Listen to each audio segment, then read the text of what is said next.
স্বামী যদি স্ত্রীর সঙ্গ পেতে চায়, স্ত্রীর ওই ডাকে সাড়া দিতে হবে। রাতের বেলা স্বামী যদি স্ত্রীর সঙ্গ চায় আর স্ত্রী যদি সঙ্গ না দিয়ে চলে যায়, ফজর পর্যন্ত স্ত্রীর উপর আল্লাহর ফেরেশতারা লানত দিতে থাকে। চিল্লায় পড়েন নাউযুবিল্লাহ। তবে হ্যাঁ, ভ্যালিড যদি কোনো কজ থাকে, ভ্যালিড কজ, অসুস্থতা, অন্যান্য কমপ্লেক্সিটি যদি থাকে সেটা ভিন্ন ব্যাপার। কিন্তু ইগোর কারণে, মেজাজ দেখিয়ে, রাগ দেখিয়ে কোনো বোন যদি স্বামীর আহ্বানে সাড়া না দিয়ে মুখ ফিরিয়ে চলে যায়, ফজর পর্যন্ত আল্লাহর ফেরেশতারা ওই মহিলার উপর লানত দিতে থাকে। যে স্বামী স্ত্রীর মধ্যে যে ভালোবাসাটা, এটা পবিত্র, এটা জান্নাতি। এই ভালোবাসা জান্নাতে শুরু হয়েছিল সাইয়েদনা আদম আর হাওয়ার মধ্য দিয়ে। চিল্লায় কর ঠিক না? স্বামী স্ত্রী দুইজনে একের হাতের সাথে আরেকজনের হাত মিলালে হাতের সগীরা গুনাহ মাফ করে কে? আল্লাহ। বাসরাতে ভালোবাসবেন, ওই দিন কি মাফ চাইবেন? হ্যাঁ, আহা কপাল পোড়া।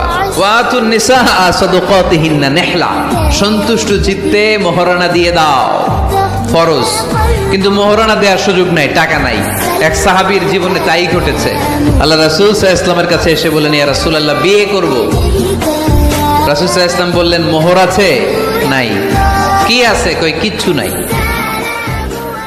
কিচ্ছু নাই। তোদেরকে আল্লাহ কি দায়িত্ব দিয়েছে? একটা ফ্যামিলিকে সুন্দর করতে, একটা দাম্পত্য জীবনকে সুন্দর করতে। স্ত্রীর এক নম্বর দায়িত্ব হচ্ছে she should make a comfort to her husband. স্ত্রীর উচিত স্বামীর জন্য ঘরটাকে প্রশান্তির নীড় বানিয়ে রাখা। কি বানিয়ে রাখা? প্রশান্তির নীড়। স্ত্রী হওয়া উচিত এমন, যাকে দেখলে স্বামীর চোখ জুড়ায়, স্বামীর প্রাণ জুড়িয়ে যায়, স্বামীর হৃদয়টা ঠান্ডা হয়ে যায়। ঠিক কিনা? আর স্ত্রীর দিকে তাকালে যদি মেজাজ গরম হয়ে যায়, মেজাজ খিটখিটে হয়ে যায়, ঝামেলা আছে না নাই? ঝামেলা আছে। এজন্য মেহেরবানি করে আমাদের বোনরা যারা, এমন কোনো কাজ করবেন না যেটা স্বামীর মেজাজকে খিটখিটে করে দেয়। কারণ আল্লাহ তাআলা আপনাদেরকে তৈরি করেছে লিতাসকুনু ইলাইহা, স্বামী আপনার কাছে গেলেই যেন তার হৃদয়টা প্রশান্ত হয়ে যায়। ঠিক কিনা? অনেক স্ত্রী আছে না জেনে না বুঝে স্বামী